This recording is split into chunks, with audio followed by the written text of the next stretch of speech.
Welcome back to Breaking the Chain. I am so excited this week. We have a phenomenal guest and an absolutely incredible topic. We want to talk today about somatic coaching. And interestingly, I was catching up with someone over the last couple of years. We've stayed connected. We had an amazing call and started to discuss and open up this topic. And I realized how undereducated I was on even what it is. And today I'm joined by James Edgar. He's the chief people officer at Signature Discovery with nearly 30 years of leadership experience across sectors, including financial services, manufacturing, facility management, and advertising. He also runs his own coaching practice, the Black Polar Bear, really cool name, where he works as a somatic coaching practitioner and mentoring and coaching C suite leaders, senior execs, and HR professionals. And he blends the corporate leadership experience with somatic practice to support building resilient and impactful teams. He has a very particular and interesting lens to leadership through his work with somatic coaching. And it is an approach that really goes beyond mindset and behavior and into how the body, the nervous system, and lived experiences can shape the way leaders show up, make decisions, and lead under pressure. So, today in this conversation, we're going to explore exactly what somatic coaching is, why it's becoming increasingly relevant across for modern day leaders, and how working with the body can help you unlock and become more grounded, resilient, and authentic in the way you approach leadership. Welcome, James. Thanks for coming on. Thanks for having me. It's great to be on the podcast, and thanks for the really kind intro. Really, really pleased to be here. Hopefully, I did it justice. It's probably Oh, my more most so. nerve-wracking part of the beginning of the episode. Did I pronounce the name right? Have I said the right institutions? Um, but today, obviously, I'd love to. We talked about this when we started, but I think a lot of people probably are going to come into this and not understand what is somatic coaching. So, can you kick us off? And for everyone who's listening or tuning into the episode now, um, yeah, what is it? What are we Sure. talking about? Yeah, look, I mean, somatic coaching, as the name suggests, uses the soma, so it's the body. Um, and what it does do is really kind of help people or practitioners tune into that kind of lived experience. So instead of thinking through things, it's actually kind of what are your experience and really living from the inside out. I think, if I look at kind of Western society, we really value analytics thinking, and that's important, but it's only one part of you, and the whole of your body holds emotions, experiences, but also helps influence how you show up, how you interact with people, and really create connections. So this practice really is about kind of tapping into both the wisdom and insight, but also helping you a slightly different way through choices that you can make. And I know we were chatting about this because people have pushed back on you to say, well, what is this just body language? Or I mean, when you're deciphering between what people are demonstrating externally and what somatic coaching or that leadership principle is, how would you differentiate between the two? What are maybe some of the more differentiating factors? Yeah, I mean, I think somatic coaching is about really kind of tuning into your own experience, and that's really through noticing awareness and scanning. As you say, it's not body language. So, the frequent thing about body language is it must be a clue to something. So when you cross your arms, you must be defensive. That's not always the case. And so somatics is less about that kind of external read, but it's more, as I say, starting from the way in, to just really understand what you're feeling. There's a huge amount of data that sits below your head within your body, both in terms of how you're experiencing things, how you feel about things, but also how you store things.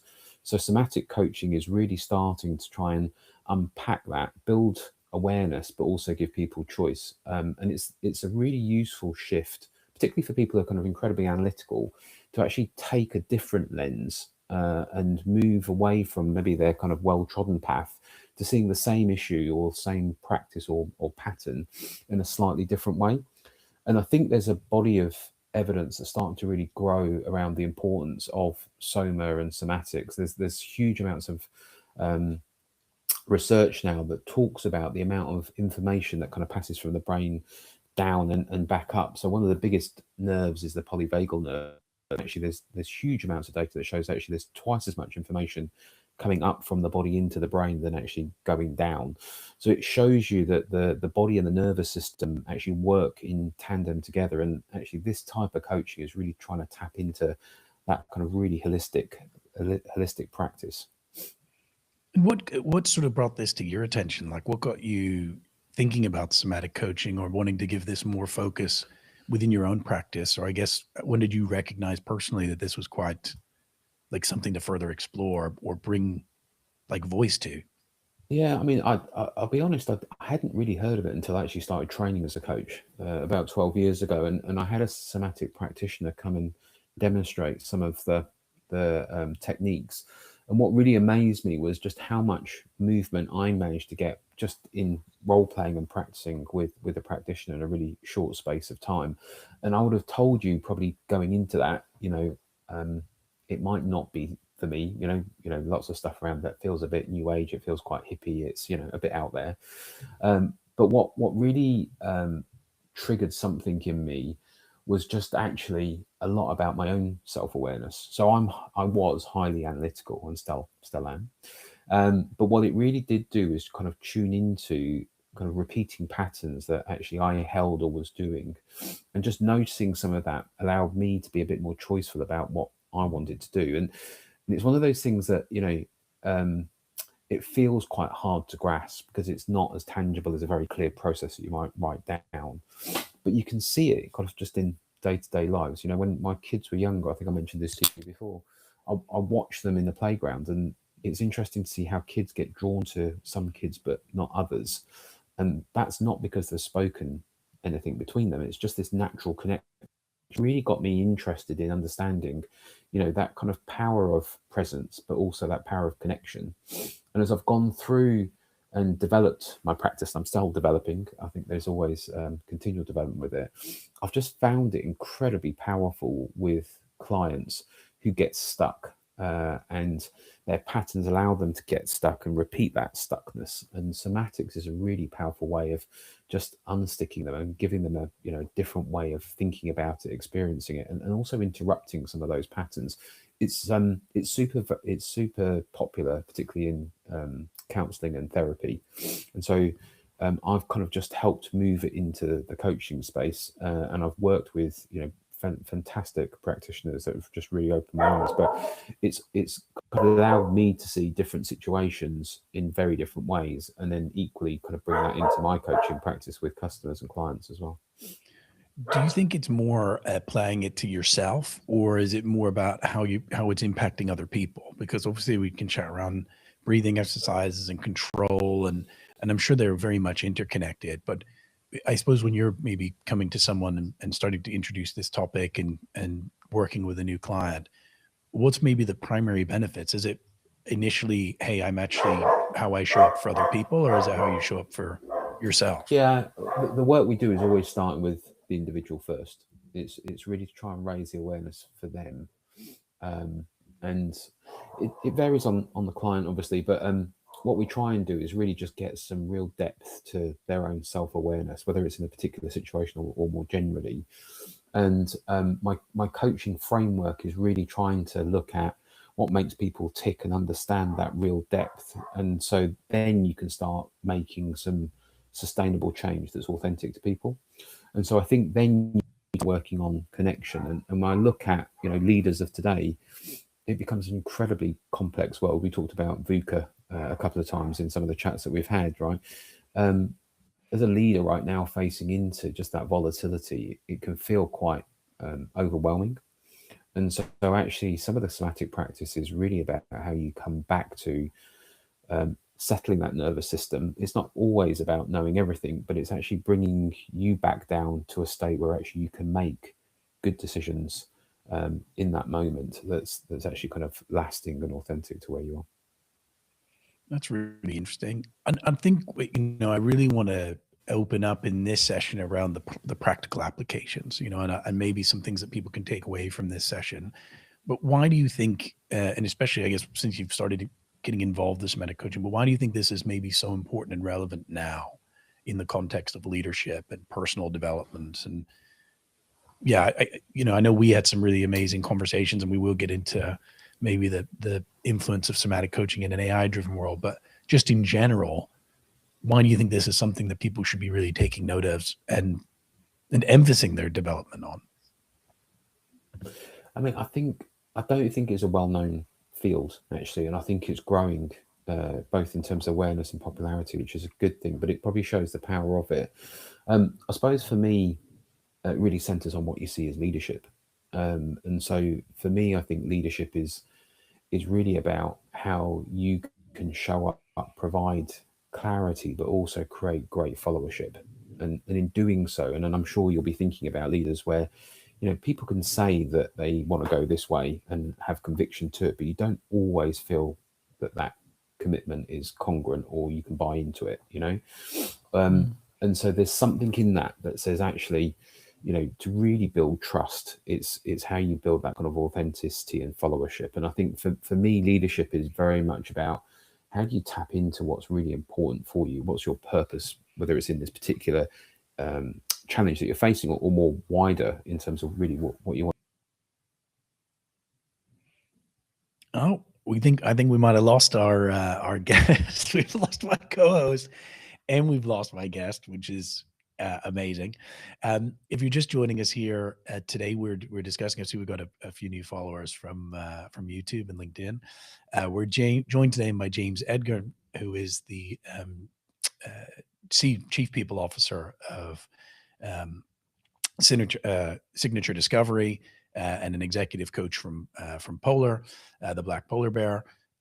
We are looking into what this somatic coaching is, and what James was actually, I think, trying to dig into and give us some perspective on is leaders do come with an aura. I think we were chatting about this in our previous podcast. We were chatting a lot about what people believe in as a leader, that confidence, that ability to step into situations and positions where you're not, um, where people start to gravitate towards. It's almost like your energy. And we don't know. I was making the joke with the team before we came on the podcast about um, going into a yoga session and the guy saying, "Hey, look, this has nothing to do with your connection to the actual chakra and stuff. Actually, it's about purposeful movement and people connecting with your vision and you taking the next steps. And in leadership, we have to be able to do that, and we have to be able to show up, and we need to be concentrating on things that aren't always that we're visually aware of. What are some steps that leaders can take to essentially show up differently, unlock authentic change? And which is, I think, hopefully, James, have we got you back? Oh, well, maybe not. But look, we hopefully will be exploring a bit more on some of the practical examples. We want to touch on the observations that James has made through his career and some actionable first steps that you can use to implement this. I do apologize for everyone who's joined us. Oh, James, are you back? Can we see you and hear you? I Oh, don't know what happened. I just cut out, unfortunately, so I do apologise. don't worry. So I was talking about I've been panicking trying to handle it on my own. I was like, we brought the expert on, and I'm like, oh no, I'm not the expert. we've lost the expert. I know we've lost the expert. We've lost. I say we've lost my Yeah, co-host. sorry, we were talking about kind of practical examples. Yes, exactly. Please kick off where you left off. Yeah, and save me. So we're talking about example. Yeah, so look, I think there's a bit about, so in somatic coaching we need to start focusing in on where you're holding whether it's different emotions, and a lot of that can start very simply just in terms of breathing. In that moment where you might be caught, so whether it's an email that's created something or a level of conflict, your nervous system will react to it. And so in somatic coaching is about noticing that, but also then kind of settling the nervous system back down. So that can be things like box breathing. So really simple things like taking an in. We're having a great time on this podcast. Um, Definitely going to have some words with our platform provider. What James was getting into there, which we have talked about, is what are some breathing exercises that you can implement to change how you show up in situations. So he was talking about box breathing. My co-host Trenchia Brown also very much implements this within our coaching practices, which are what are some things to get in control of your own emotions, your own body, And I was discussing it briefly on even when I was attending a yoga session, and understanding how you could become more interconnected to your body as a whole, and how it shows up in leadership and how it shows up for you at work. So if you're tuning into this and going, well, what is somatic coaching and why is it so important now? It's about how you can really tune in and impact your nervous system, impact your body, impact the system, um, and really how you can connect to ensure that you can show up for your teams. Um, that said, we may need to reschedule this session because this has been a bit of a nightmare. We did have some trouble with Trenchie being able to join us earlier, and we've now had a bit of challenges with our co-host. We're just going to see if he can rejoin here in a moment, as we just started to get into the nitty gritty. But just bear with us. Just bear with us a little bit longer here.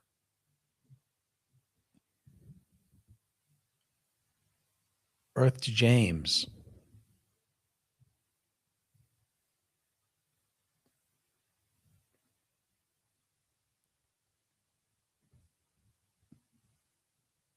Oh, I can see you, but I'm not sure I can hear you.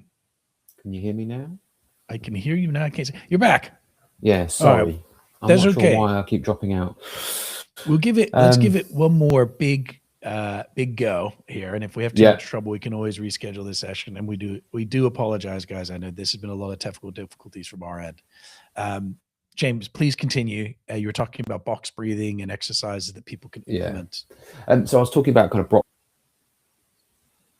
so I was just talking about box breathing in terms of being able to settle your system down. There's also things like scanning, where you just kind of notice, and you can kind of scan slowly up your body. Just notice where your feet are, and any experience you're feeling with your feet, whether it's heat or cold, or it's kind of sensations like fizzing, etc. And just notice where there might be some tension. So again, it's just creating a slightly different view, but taking you out of your head and your thinking part, and getting more into a somatic part. And then somatic coaching and some of the stuff we do is also really about how you hold yourself and your shape. So there's kind of three main dimensions with it. So one is height, where you actually get dignity. And so, there might be times where you're facing into something you don't want, where actually you can shrink down and lower your height and lose some of your dignity. There could be things that you're facing where actually you close in. So this is about width and about openness. And then the third dimension is kind of back to front, which is around time. And so there are elements where you can start noticing a bit of your shape, and actually shifting your shape to actually get a very different experience. So Amy Cuddy does a lot of this work around power posing, for example, where again, there's lots of theories about actually posing in slightly different ways creates different chemical reactions in the body that allows you to show up differently. So, when I was starting out my practice, I noticed that I would feel quite a lot of tension across my chest, particularly where I was going into what I perceived to be quite a difficult conversation. Normally it's that kind of fight mode where I'm having to kind of get ready and I lean over. So part of the practice is actually just to kind of settle and actually open up again and bring my breathing back down. So I'm not walking in tense to something that I think is going to be tense. And often, when I did, guess what? It ended up being that kind of tense thing that I was fearing. So part of this is to just start noticing some of those things, but then also starting to regulate your nervous system so that you can show up in a slightly different way. Do you know what I'm picking up from this? Because obviously we chat around how your body language can impact other people, but it sounds like a lot more of like that body language is rooted in something, and that piece is what's impacting your own behavior. And actually we're trying to get to the root cause of why your body is deciding to show up that way. And as you were mentioning, like puffing out the chest, and I'm sure there's even more advanced pieces where people, I know people in high levels of stress can have like, they can get rashes and different things where your body reacts poorly to an advanced case. But there might be things that you're doing that it sounds like I love talking about this, so we won't go too off piece, but it's a lot to do with our makeup and our evolution, and actually things that our body are now putting into the normal workplace that actually are going, hey, the way I'm reacting to this is rooted in emotion and is rooted in historical behaviors. And actually, if I can control it, whether that be through breathing exercises or other tools to allow me to show up calm, collected, available. Not only is it good for the conversation you're having, or especially if you're going into like a conflict or a tough scenario, but it's also probably better for your well-being. So it's a win-win, really. Completely. Yeah, completely. And I think we talked about, why is it important now? I think the amount of change and complexity that we all face right now is at times can be quite overwhelming, and it does create stress, and prolonged stress can create burnout. And so some of this is actually just tuning into sometimes the cost of situations where the old adage is just head down, keep going, but it will catch up with you at some point. So some of this is actually, to your point about well-being, is just tuning into yourself about how you are and what you need right now. And it's that old cliche of put your own oxygen mask on first before you help others. There's a bit about how you tune into what you need right now in order for you to be a better leader or better husband, father, or whatever the role that you're playing. And I think that's where it really starts with you, any other kind of connections that we might have with others. Yeah, I feel like there's just this like we met with a company, a really cool company. I'm hoping to do a lot more work with them. I think we were starting to discuss it a little bit on our last call, but they want to develop more of like a device, kind of like your Fitbits or your watch, or whatever, that can actually feel what your stress levels. And when people start to Mm-hmm. get to a certain level of stress, the idea is that it make them aware. And I think you can even some of this stuff is on the Apple Watch and things like that, but it'll be like, hey, calm down, breathe, get calm. And I do think, unfortunately, and I've dealt with this with things within my own team, we get very worked up and very stressed and have very high anxiety, or start to get into fight or flight mode so often in an environment that is, there's no need for either of it. We've replaced the tiger in the bushes with like, Peach in HR. I don't know, Peach, that's a terrible name. As a Rachel in HR has got some feedback from us from the wider team, and you start associating that with not your promotion, and all of a sudden you are going to start demonstrating behavior or breathing or not operating in a I don't want to say a healthy environment, because obviously it wouldn't be too healthy, but like in a more complex feelings that sometimes it's hard for people to recognize, hey, this is I need to do something about this. And we end up just operating in those feelings or those emotions or that breathing, and it gets heightened. Like when Yeah. you see people go through panic attacks and their breathing really intensifies. And one of the first things you need to be able to do is like, hey, let's just slow down, take a beat. And I think in many corporate environments, people go through those things. We've talked about imposter syndrome on the podcast and different elements where human beings are not realizing how they show up or what they could do to impact themselves.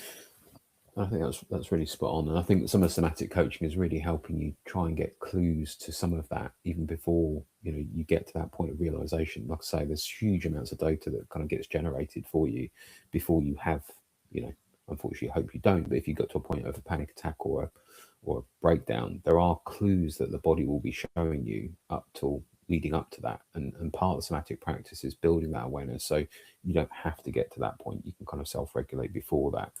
Again, I think about the call that you're not looking forward to make. You'll feel it just before you pick the mobile up. There's some somatic clues around how you're feeling about this. There's an opportunity there just to regulate yourself before you go into the call. And as I said, there is quite a lot of focus up till now about that kind of real cognitive ability and thinking, but we don't really kind of notice what's going on from the head down. And there's a wealth of information in here that can help you, like I say, manage situation, manage stress, and just be more you. Yeah. We talked about, I think when we were prepping for the session, like the gut feeling that people get, that we say, it's not this crystal ball. It's, this incredible, your body's this insane computer that is analyzing all of these different things about people, as you were mentioning about your kids in the playground, but we're doing that constantly, and it's funny how much decision-making from human beings is built on feeling. Yeah. In fact, it's amazing. We had a podcast, we're chatting about meetings, and it was saying like how much information you retain in a meeting drops significantly unless you're taking notes, or we now have our AI buddies that join the meet and stuff. In the first, it's something like within the first 24 hours, you've lost 50%. in the first 48 hours, it's more, more than 60 or 70% of the meetings lost. By the end of the week, you've retained 10% of that meeting. But how you felt about it or the feelings that you've had, you do retain.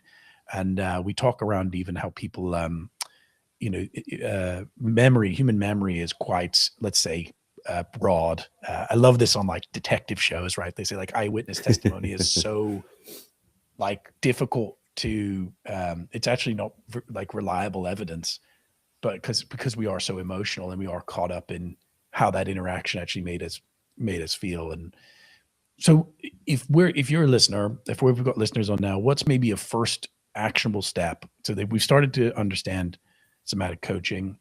We're talking about how it's been observed. What's maybe one thing they could do to explore somatic awareness in their own lives? Yeah, I mean, look, I suppose I'm not going to answer your question as simple as that, unfortunately. But I think I'd say two things, actually. I'd say two things. So one is it's about that kind of self-regulation and kind of noticing and starting to become more aware. So I think, like I say, some of the simple breathing techniques, and you can go onto YouTube and have a look at things like centering practice. If you look at Richard Strozzi, Heckler Strozzi, who founded the Strozzi Institute, he's a massive guru in the somatic space, but he does a really beautiful centering practice, and that really will just help people regulate down. Just try it. As you get more practice with it, you can do it quicker and get more into it, but there's a real calming effect that allows you to have a different perspective. So one is actually just practice either breathing or centering, just to see what reaction and change that creates in you. I mean, you talked about the gut, and another really lovely technique as a starter is just to have a think about a situation and actually take it from different lenses. So what's your mind, what's your head saying about the situation? What's your heart saying about the situation? And then what's your gut say? And actually where the differences are. And then also just notice what it feels like when you start articulating that out loud. You're starting just to build some of that somatic muscle, if you like, and that noticing. And so again, with every kind of challenge we have, you can kind of break it down into, what's the head, heart, gut, and what's the difference? Where's that kind of conflict, and what's that feel like for you as you go through it? And again, I find it an incredibly helpful exercise for people that they're procrastinating on. I love the cadence bit because we were there's the thing we were chatting around earlier around the footballers or golfers, or I was thinking in my head like Johnny Wilkinson, or when you see people take conversion kicks. And I used to have someone on my rugby team actually used to always do the same thing where he picked up his boot, flicked off a piece of dirt on his boot. And I'm like, there's no way there's dirt on your boot every time, but he just got so used to that rhythm to take a kick in a high pressure environment. And it was interesting when you connected it, because at the time I was like, I think people just do it out of like force of like, it's almost like tradition, or when people wear the same lucky socks, or I thought it was something that, but you connected it to somatic coaching. Can we open that up a little bit? Yeah, I mean, what you're kind of experiencing is a reset for people. There's a practice or a set of actions they're taking to reset. You think about a golfer on the tee, and as they tee off, there is a particular practice that they're going through. But notice when there's a something happens that distracts them, they actually stop, step back, and then kind of go back to it and go through the whole reset. It's not like they'll just ignore it and then hit the ball. And so actually what I find is you'll see set plays in certain kind of areas or arenas where actually this is all about the somatics of how you reset your body and yourself to get ready for what you need to do. If it takes you off course, so there's a trigger, actually they've just stopped and reset again, rather than kind of carried on with the fight or flight stuff that we've talked about. And I do find, like I mentioned before, that analogy, I guess, to sporting does kind of lend itself for people who, do some sport. Somatic coaching, I think, can work across a very wide field of people. But I've found people who have done sport to a good level, or particularly yoga, because there's similar kind of trends around the way you think about chakras, for example. But it allows you to kind of more of a awareness of what's going on beyond just the thinking part of you. So I see people kind of lend themselves to somatic coaching in a really powerful way, particularly when you've kind of started to develop some of that awareness. We had a guest on a few weeks ago from Stanford School of Business who was discussing, I think it's Richard, I hope I've got his name right, and he does improv.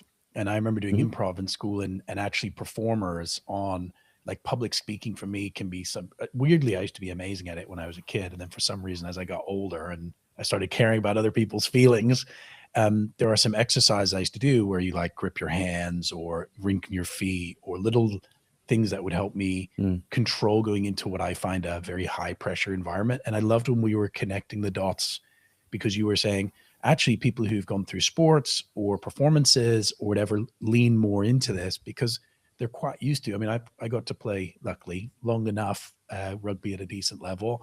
And I remember being able to just be like, I need to um, reset. I'm going into something where my butterflies are still very high. I'm still very nervous. And that's where a lot of those breathing techniques or prep or weird routines I used to go through before a game, which were very similar. And I love the idea of saying to people, how can you apply that to work? Because we keep talking about the corporate athlete. Hmm. It's been becoming a recurring theme. Like, why can't you treat your professional job similar to what people should be doing in high pressure sporting or those sort of things? So it's interesting to see that connection because it's Yeah, I think it's something that people can relate to who are joining this session. yeah. I mean, because a lot of the stuff you're talking about with kind of like clenching your fists and kind of releasing is actually tension coming out your nervous system, and it's also actually a distraction. So as you're walking into a stressful environment, you could be thinking all sorts of stuff. You'll have voices in your head saying, what's going to happen here, or you might have an inner critic that's going to start saying how things are going to fail.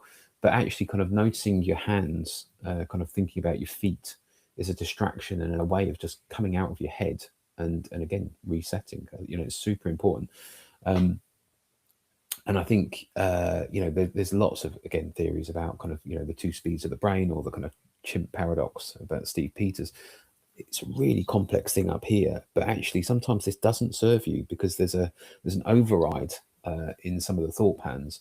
And so somatics is about actually how you come out of that and kind of settle, particularly that chimp, if you like, back into a more settled way that actually you can see the kind of wood for the trees for what you're doing. Well, the human brain is so incredible. I mean, our ability to imagine and create and unfortunately, that means it can run wild on us sometimes. I always think of like great leaders I've observed when there are things that aren't going quite right, or there's challenges or whatever, they can reset or not make assumptions. I mean, one of the things I say a lot to my team are, don't make that assumption because when people don't have information, your brain's just refiring on what could be all the possible situations, and all of a sudden actually being able to reset and go, all right, look, calm down. You don't know those things. Let's Mm. action what we can and what are the facts, and let's turn on the logical part rather than some of the emotional in fight or flight mentality and stuff can be extremely valuable. And I think some of these breathing exercises or that thought process can lean into that. Yeah, for sure. And like I say, the idea of actually scanning your body and looking for wisdom from other parts of you is about trying to stop maybe the paralysis that you can get by overthinking things and being over analytical. It's something that definitely was a derailer for me. Kind of earlier on in my career, I would analyze and dwell and reflect and overanalyze at points. And so actually having a practice that a settles me, but also gives me a different way to think about actually where's my heart in this? What's it mean for me? Where's my emotions in this? And how do I kind of listen to some of that? That just to help me help me and help me make some decisions that kind of moved on that actually I was getting stuck up here with. I was having this conversation with Elif, who's a legend, who's on the other end and helping us with the podcast, about business development and how even after over a decade of doing it, I still get like butterflies and nervous and worried. And I do go through a bit of a routine and a structure before I step on that next call. Because if I don't, I still very much enjoy it. But I'll make mistakes, or I'll be reacting to what's in front of me rather than keeping that level of consistency. So it's interesting to see all Mm. the applications of how it could be useful.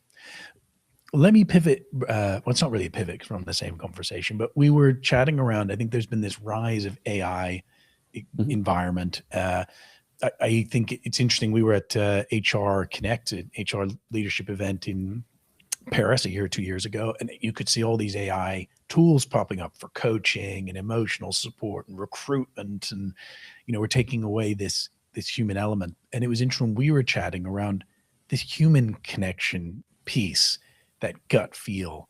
And interesting, Trevor Noah was on a podcast recently, and he was talking about how, AI actually doesn't feel any of those things. It doesn't have that, Mhm. connection, or it fakes it. It frames it so you Mhm. think it's connecting with you.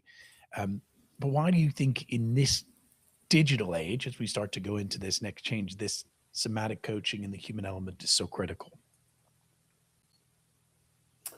Um, I think it's really important for a number of reasons. Actually, I think the pace of technology has just been phenomenal, and I think that creates more uncertainty, more complexity, and more risk of overwhelm. So I think it's ever more present, the ability to just kind of self-regulate in that really complex world, and you're not going to know everything. Almost back to your improv, um, the art of the improv is to be in the moment and go with that moment, not trying to work everything out. And I think that's an element of leadership that we'll see with technology. I also believe that technology is potentially going to enhance the human connection, and it's actually more of an augmentation rather than purely replication or a substitution.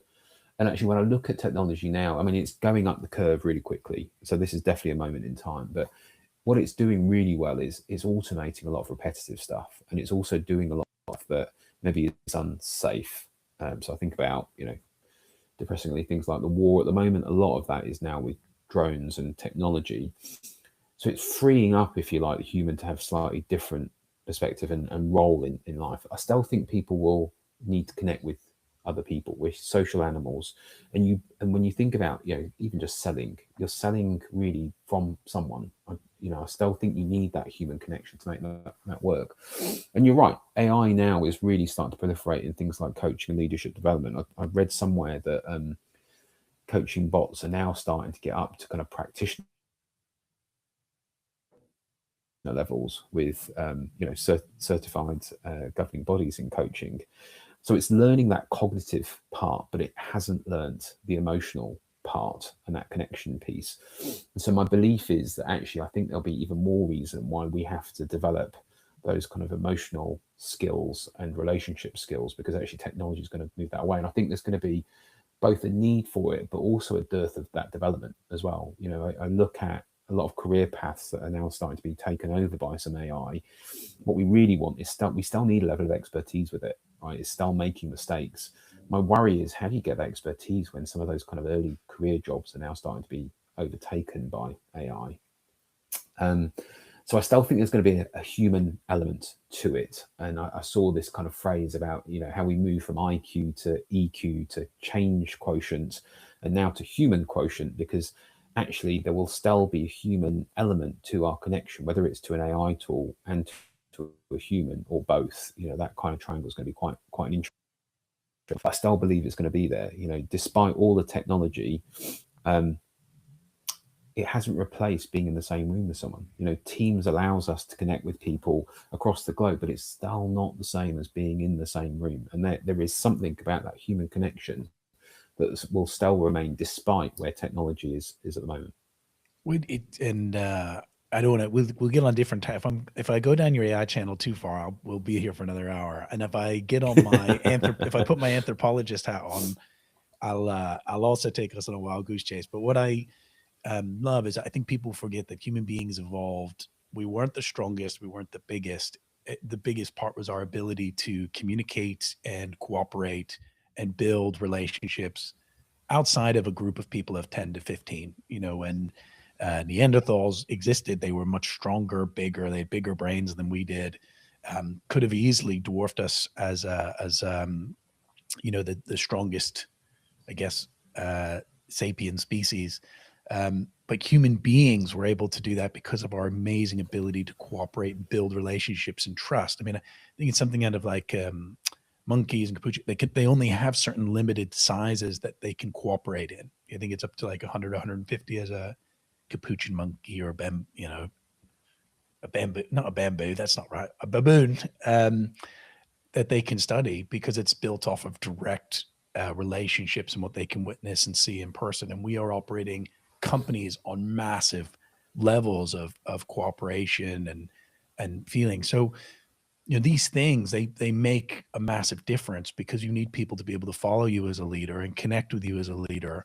And it's not all verbal, and it's not all direct, and it's not all stuff that they can witness. And I do fear with AI integration, it's a very easy tool to roll out, to go, hey, look, we've got AI coaching. If you need help, log into the app. And I'm sure it's an amazing cost saving initiative. That's what I kept seeing at the HR conferences, which was driving me nuts. But I agree with you that the human element is so critical. And unfortunately, people in isolation, and we're seeing this already in the age of technology, dating apps and Teams and remote working. Is it doing a lot for human beings who want to be sociable? No, we're starting to see people want to come back in the office on their terms, arguably, but that is, part of that responsibility. So, from a coaching perspective, from a somatic element, this has been honestly a tremendous episode. James, we've had our ups and downs with it, for sure, with you jumping in and out of the session. And I know Trenchia will be kicking herself not to have been here. But to wrap up this episode, what can we leave the audience with? And I would love as well, in case people are interested in getting in contact with you and your coaching services, to maybe your time to plug. But I'd love to let people know how they can reach out to you as well.